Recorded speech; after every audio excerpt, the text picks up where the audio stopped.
পটুয়াখালীর বাউফলে দুর্যোগ ব্যবস্থাপনা ও ত্রাণ মন্ত্রণালয় কর্তৃক আকস্মিক বন্যা ও অগ্নিকাণ্ড ক্ষতিগ্রস্ত ৪৯টি অসহায় পরিবারের মাঝে ৬৯ ভান ঢেউটিন বিতরণ করা হয়েছে। ওই সময় ঘর মেরামতের জন্য জনপ্রতি নগদ ৩,০০০ টাকাও দেওয়া হয়।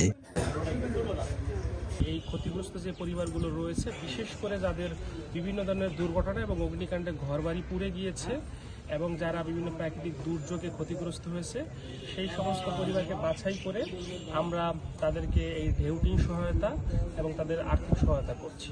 ২২শে জুলাই মঙ্গলবার দুপুর ২টায় উপজেলা প্রশাসনের আয়োজনে তালিকাভুক্ত ক্ষতিগ্রস্ত পরিবারের মধ্যে এসব বিতরণ করা হয়। ওই সময় উপস্থিত ছিলেন উপজেলা নির্বাহী অফিসার আমিনুল ইসলাম, প্রকল্প বাস্তবায়ন কর্মকর্তা মোস্তফা মাইদুল, মোর্শেদ মুরাদ, বাউফল প্রেস ক্লাবের সভাপতি জলিলুর রহমান, রিপোর্টার্স ইউনিটির সভাপতি সিদ্দিকুর রহমান, পৌর স্বেচ্ছাসেবক দলের আহ্বায়ক মোহাম্মদ আশরাফ আলী সর্দার ও সাবেক পৌর ছাত্রদলের আহ্বায়ক আবদুল্লাহ আল ফাহাদ।